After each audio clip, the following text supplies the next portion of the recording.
ప్రార్థన వలన కలిగేటువంటి రెండు సంగతులు, వారి కొరకు సంఘము చేసేటువంటి ప్రార్థన వలన కలిగే రెండు సంగతులు ఇక్కడ మాట్లాడాడు.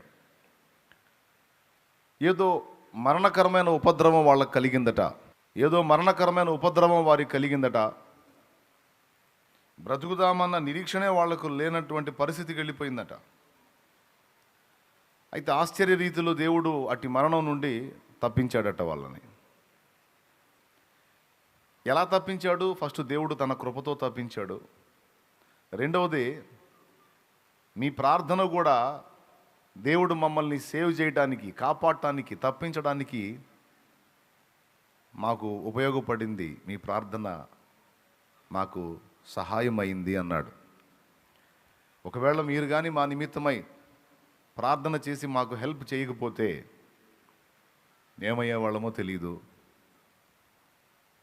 మా కోసం మేము ప్రార్థన చేసుకోవటం కాదు, మా కోసం మీరు చేసిన ప్రార్థన మాకు సహాయమైంది. ప్రార్థన చేసి మీరు మాకు సహాయం చేశారన్నాడు. ఇలా చేస్తున్నారు కనుక ఇక ముందు కూడా దేవుడు మమ్మల్ని తప్పిస్తాడన్న నిరీక్షణ, విశ్వాసం మాకుంది. ఫస్ట్ దేవుని కృప మీద ఉంది. రెండవది, మా కోసం మీరు విజ్ఞాపన చేస్తారు, ప్రార్థన చేస్తారన్న ధైర్యం మాకుంది. దాన్ని బట్టే చెబుతున్నా అన్నాడు. మన కోసం మనం ప్రార్థన చేసుకోవటం, సమస్యలో ఉన్న వ్యక్తి తన సమస్య పరిష్కారం కోసం తను ప్రార్థన చేయటం మంచిదే. అయితే మనతో పాటు మన పక్షంగా కూడా ప్రార్థన ఉండాలి. కొన్నిసార్లు కొన్ని సమస్యల్లో మనం ఇరుక్కున్నప్పుడు కనీసం ప్రార్థన చేయాలి అన్న ఆలోచన కూడా కలగదు. ఆ ప్రెజర్లో, ఆ ఒత్తిడిలో, ఆ టెన్షన్లో ముందు ఎలా బయటపడాలన్న ఆలోచన వెతుకుతాం, కానీ మోకాళ్ళేసి దేవునికి ప్రశాంతంగా ప్రార్థన చేద్దాం అన్నంత పట్టుత్వం అందరూ కలిగి ఉండరు. ముఖ్యంగా ఓ పేషెంట్ ఉన్నాడు, హాస్పిటల్ బెడ్ మీద ఉన్నాడు, కోమా స్టేజ్లో ఉన్నాడు. తన కోసం తను ఎలా ప్రార్థించుకోగలడు? కనీసం విశ్వాసం ఉంచనూ లేడు. అవునా? స్థితి కోల్పోయిన మనిషి తన కోసం తాను విజ్ఞాపన కూడా చేసుకోలేడు, ప్రార్థన చేసుకోలేడు. కనీసం మనం చేస్తుంటే విశ్వాసం కూడా ఉంచే పొజిషన్లో ఆ వ్యక్తి లేడు. మరి ఆ వ్యక్తి ఎలా బాగుపడాలి, ఎలా బయటపడాలి? అక్కడ ఆ వ్యక్తి తరపున ప్రార్థన చేసి అతని దేవుడు బాగు చేస్తాడు అన్న విశ్వాసం వ్యక్తపరిచిన వ్యక్తి వేరొక వ్యక్తి అయి ఉండాలి. వేరొక వ్యక్తి విశ్వాసం, వేరొక వ్యక్తి ప్రార్థన అతన్ని బాగు చేసే అవకాశం ఉంది. ఆ ప్రార్థన ఆధారం చేసుకుని దేవుడు వాడిని స్వస్థపరిచే ఛాన్స్ ఉంది. దీనికి బైబిల్లో చాలా నిరూపణలు ఉన్నాయి, తర్వాత చెప్తా. సమస్యలో ఉన్నవారు కాకుండా వారి తరపున ప్రార్థన చేసినప్పుడు సమస్యలో ఉన్నవారు బయటపడ్డ దాఖలాలు బోల్డన్ ఉన్నాయి బైబిల్లో. ఆ కారణం చేత మేమున్న ఆ మరణకరమైన ఉపద్రవంలో, ఇబ్బందిలో కనీసం మా కోసం మేము ప్రార్థన చేసుకునే పొజిషన్ కూడా లేదు, కానీ మీ ప్రార్థన మాకు సహాయమైంది. దేవుడు మమ్మల్ని సేవ్ చేశాడు. ఇలానే మీరు ప్రార్థన చేస్తూ మాకు సహకరిస్తే ఇక ముందు కూడా దేవుడు తప్పిస్తాడు అన్నాడు. అది ఒకటి.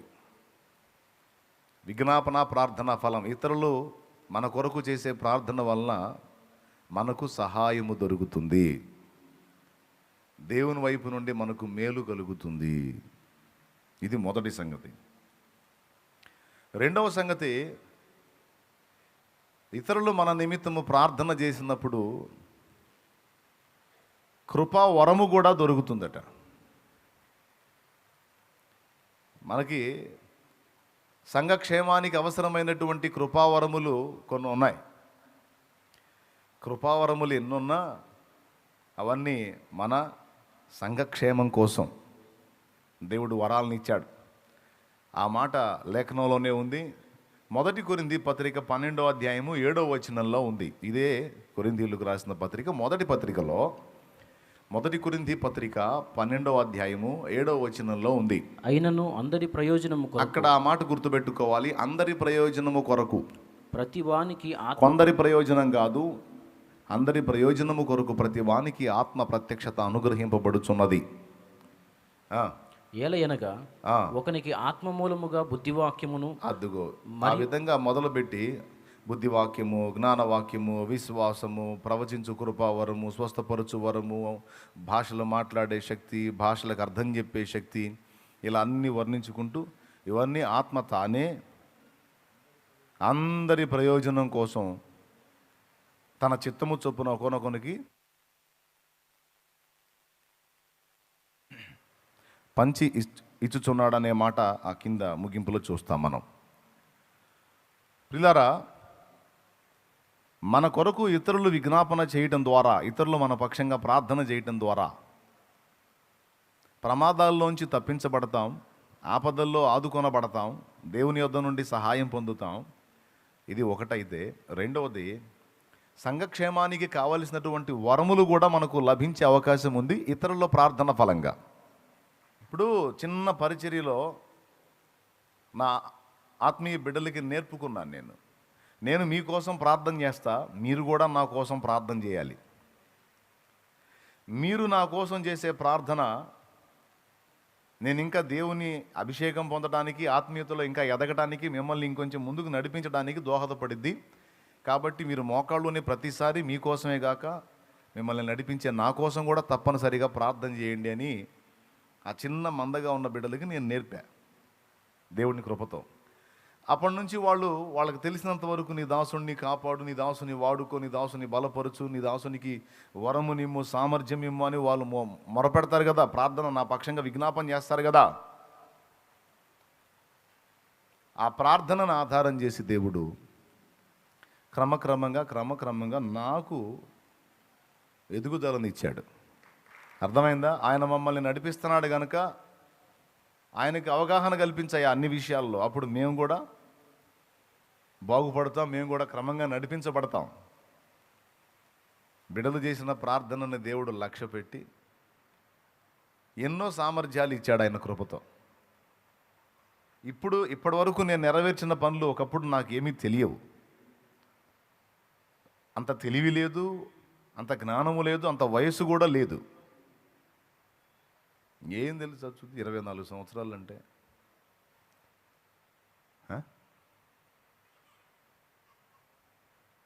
కనీసం పిల్ల చేష్టలు కూడా బావు సరిగా. 24 ఏళ్ళ వయసు అండి. ఆ ఏజ్లో దేవుని పనికి వచ్చి ఏమి నెరవేరుస్తా, ఏం అవగాహన ఉంటుంది, ఏం చక్కబెడతా. కానీ కొంత నాకున్న ఆసక్తిని ఆధారం చేసుకొని, బిడ్డల ప్రార్థనని దేవుడు ఆధారం చేసుకొని ఒకటొకటి అనుభవాలు నేర్పుకుంటూ, అవగాహన కల్పించుకుంటూ ఈరోజు నేనే ఆశ్చర్యపోయే అన్ని సంగతులు నా ద్వారా దేవుడు జరిగించాడు. ఇది కేవలం ప్రార్థనా ఫలం, దేవుని కృప, ఆయన ఇచ్చిన జ్ఞానం, ఆయన ఇచ్చిన నడిపింపు. నా బిడ్డల ప్రార్థన ఎక్కడెక్కడో ఇప్పుడైతే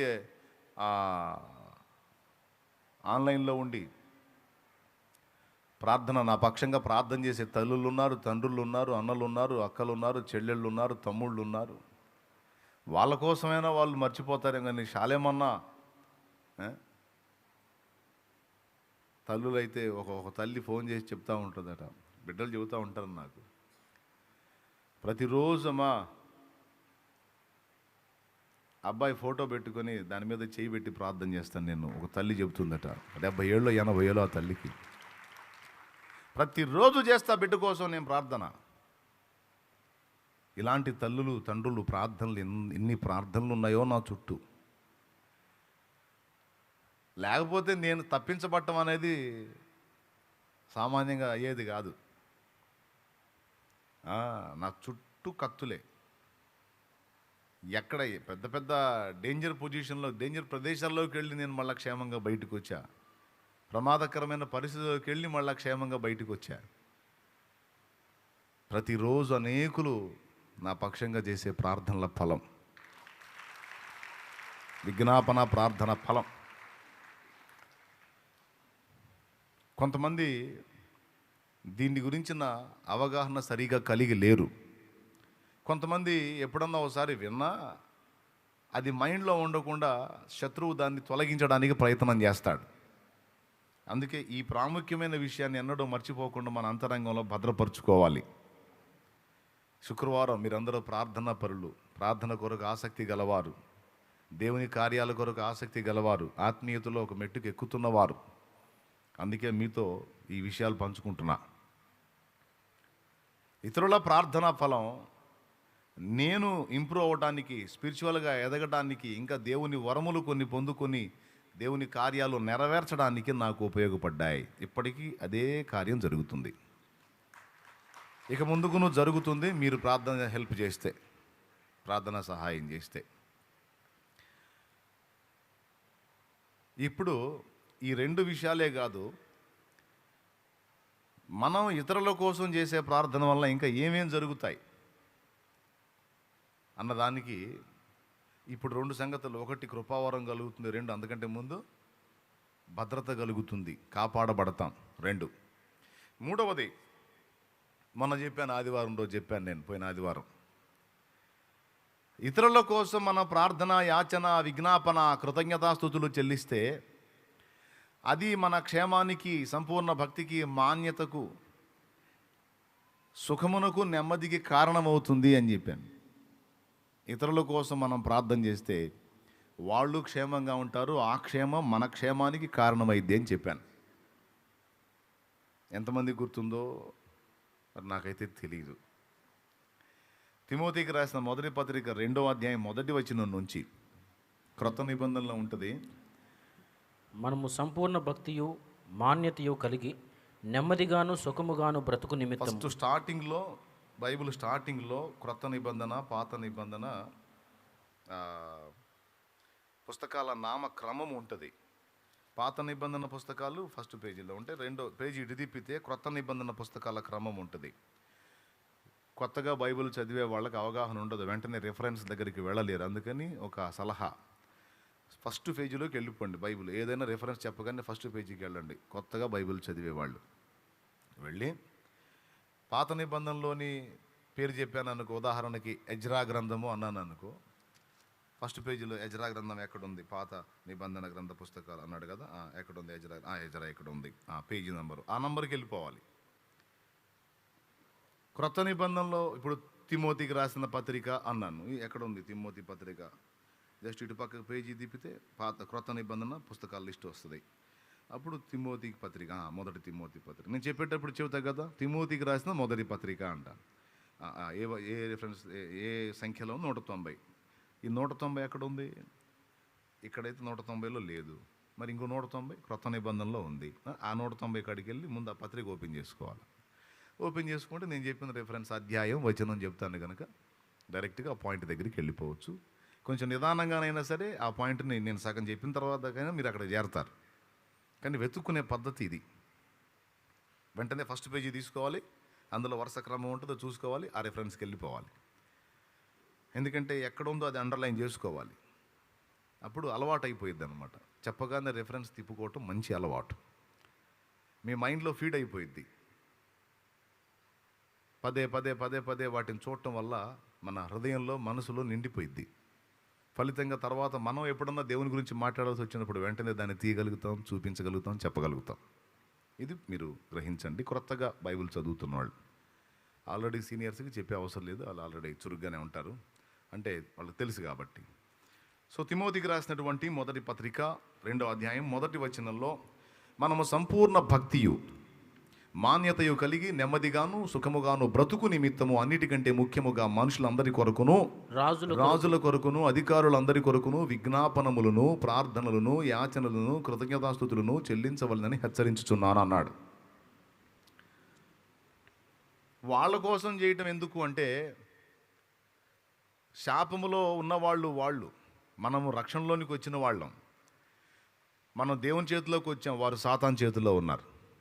ఏ కీడు జరగాలన్నా, ఏ ఉపద్రవం జరగాలన్నా, మనకి ఏ నష్టం జరగాలన్నా, మనం ఏ విధంగా శోధించబడాలన్నా ముందు వాళ్ళ ఎఫెక్ట్ మన మీద పడిద్ది. ఇప్పుడు మనం మారాం తమ్ముడు, చెల్లి, మనం మారాం. మన చుట్టూ ఉన్న క్లైమేట్ మారలేదనుకో, ఖచ్చితంగా దాని ఎఫెక్ట్ మన మీద పడతానే ఉంటుంది. ఏదో ఒక విధంగా డిస్టర్బ్ అవుతానే ఉంటాం మనం.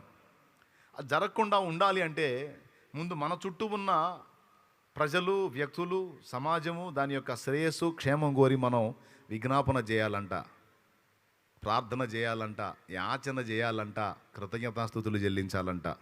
మన కోసం కాదు, వారి కోసం అన్నాడు.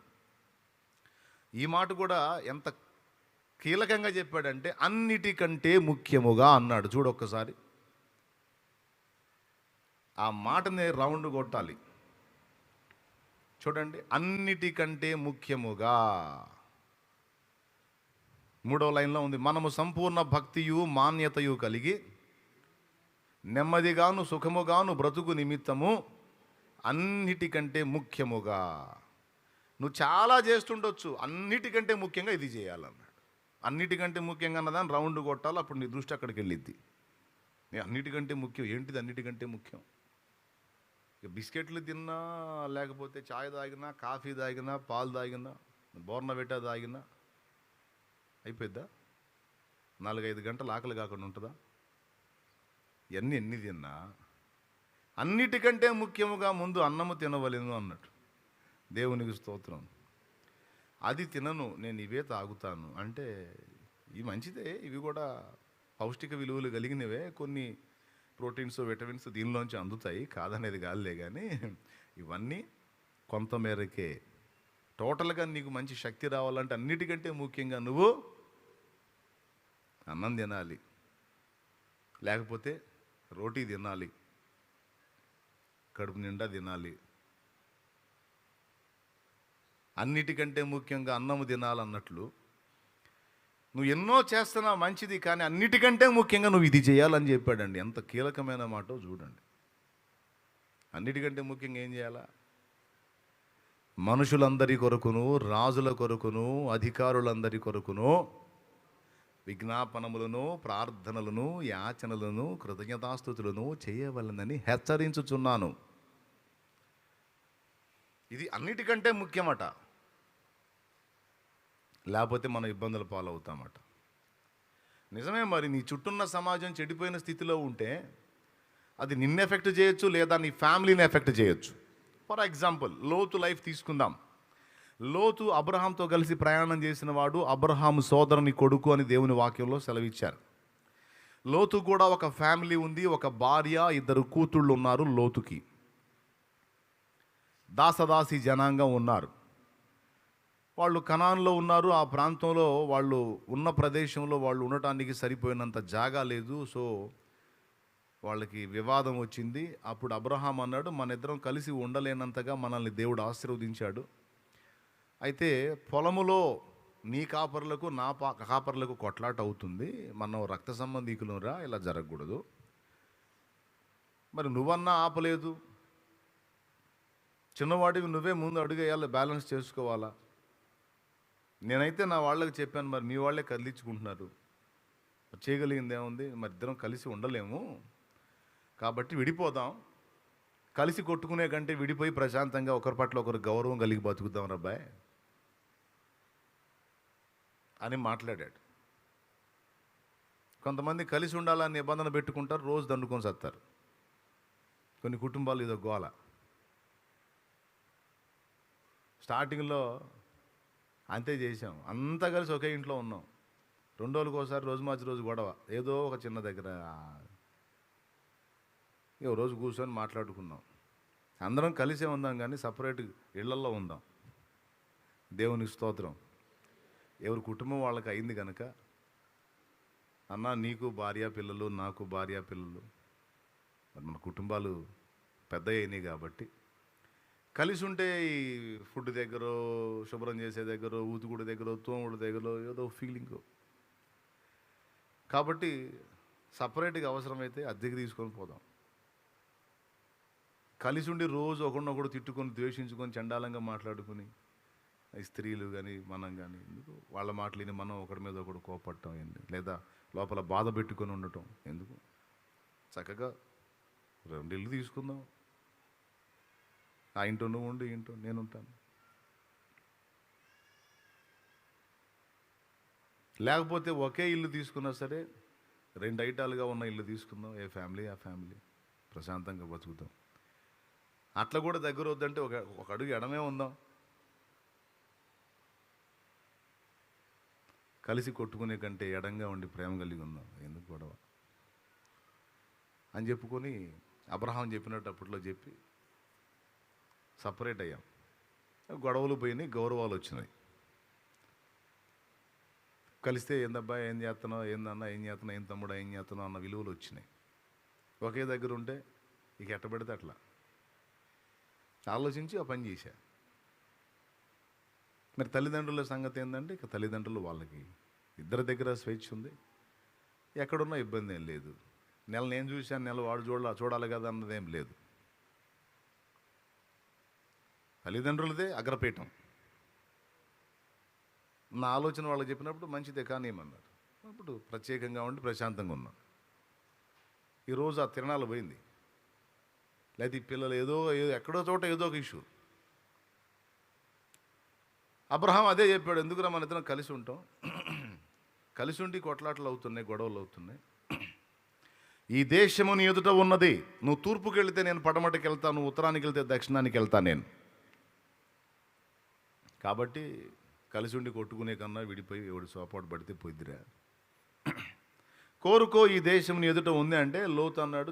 చుట్టూ చూసి ఈ డైలాగ్ కోసం ఎదురు చూస్తున్నట్టున్నాడు బహుశా లోతు. అంటే పొమ్మన లేక పొగబెట్టినట్టు. మరి నేను వేరు పడతాను, నా తిప్పలు నేను పడతాను అంటే పెద్దవాడిని ధిక్కరించినట్టు అయింది కదా. అందుకని కొద్దిగా పొలంలో కొంచెం ఇష్యూస్ చేస్తే ఆటోమేటిక్గా ఆయనే అంటాడని స్కెచ్ గీసాడు, వర్కౌట్ అయింది. మరి తెలివి లోతుదో వాళ్ళ ఆవిడతో నాకు తెలియదు, బైబిల్ అయితే రాయలేదు. ఆడికి పోయినాక అడుగుదాం. దేవునికి స్తోత్రం. యాడికి పోయినాక పరదైస్లో ఉంటారు కాబట్టి అడుగుదాం, ఇబ్బంది ఏం లేదు. యాడికి పోతారు, యాడికి పోరు. అబ్రాహం ఉంటాడు, లోతు ఉంటాడు, అందరూ ఉంటారు. వెంటనే కళ్ళెత్తి చూసి యోర్దాను తీర ప్రాంతం పచ్చగా ఉంది, సొదొమ గొమొర్రాల ప్రాంతం. నేను అటు పోతా అన్నాడు. ఓ ఆ దిక్కుకు నేను రాను, నేను ఇటు వెళ్ళిపోతా. చాయిస్ ఆయనకే ఇచ్చాడు, కోరుకోని చాయిస్ నీదే, కోరుకో. వెళ్ళిపోయాడు ఆనందంగా. సంపాదన బాగానే ఉంది, ఫ్యామిలీ చెడిపోయింది. ఫస్ట్ సొదొమ వెలపటేశాడు గుడారం. తర్వాత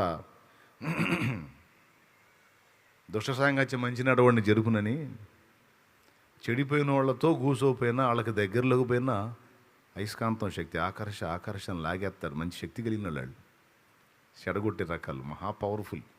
వాళ్ళకి దగ్గరలోకి వెళ్తే జర లాగేస్తారు, వెళ్ళకూడదు.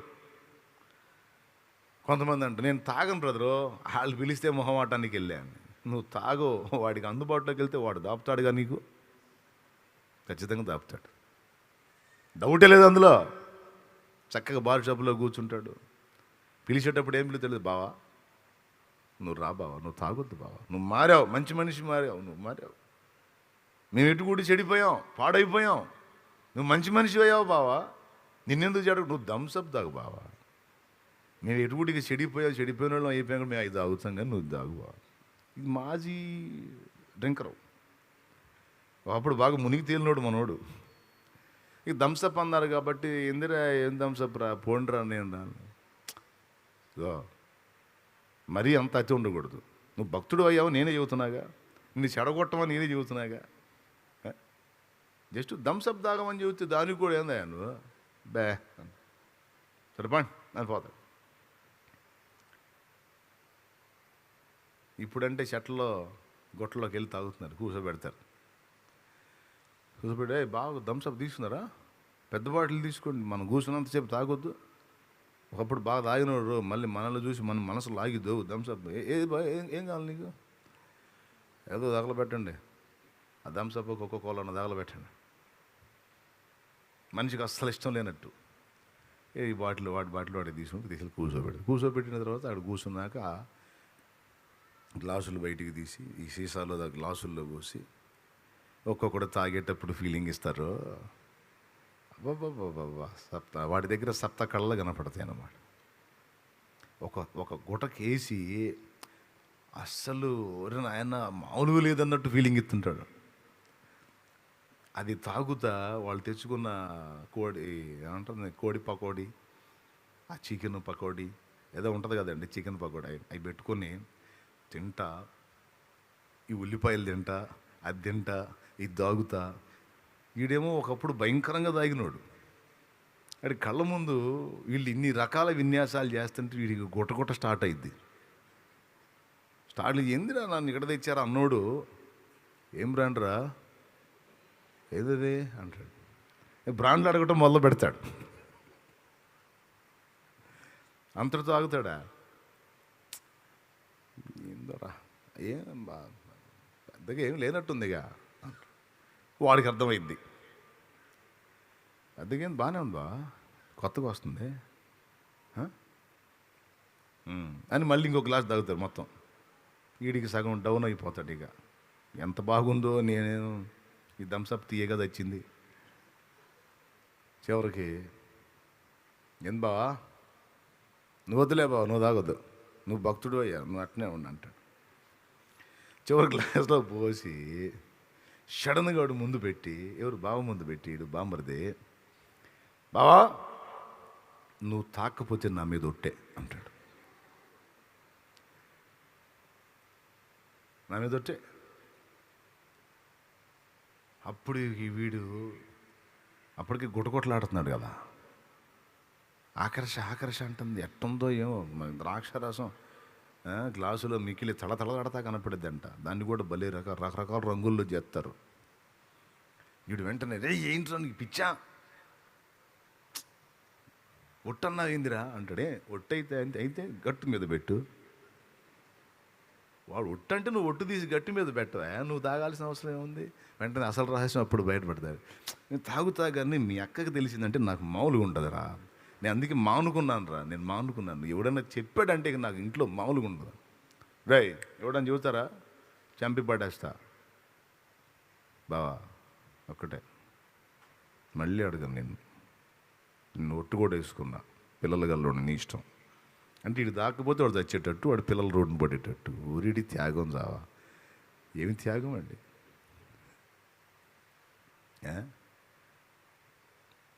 ఇక థమ్సప్ గ్లాస్ పక్కన పెట్టి, అమ్మాయికి తెలిస్తే గందరగోళం చేసిద్దిరా అసలు. నేను చర్చికి పోతున్నారా, నేను ఏందిరా చర్చికి పోయాడు, ఎందుకు పోయావు ఆడికి, సిగ్గులేనోడా ఎందుకు పోయావు, నువ్వు మదీనానికి పోవాలరా, నువ్వు ఆడికి ఎందుకు పోయా, ఏం మనుషులరా. మానుకున్నాను.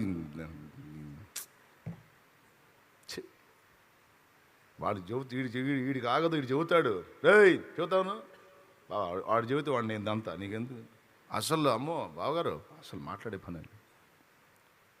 ఏం అంటే వీడికి ఇష్టం లేనట్టు పిక్చర్ వేస్తాం. చివరికి ఇంకోసారి అట్టు ఒట్లు పెట్టవాకరా, ఇంకేం మూతి పెట్టాడు. ఈ మూతి పెడితే ఇది పందే, ఇది ఇక ఇది పోయి ఇక పోయి పెన్ ఫుల్ అయిపోయి ఆడే పడిపోతాడు. దుష్ట సాంగత్యం మంచి నడవడిని చెరుపును. అందుకే ఇట్లాంటి రకాలతో దయచేసి వెళ్ళటం ప్రమాదకరం. సాధ్యమైతే ఏదన్నా 4 మాటలు దేవుని మాటలు చెప్పి అక్కడి నుంచి తప్పుకోవటం ఉత్తమం.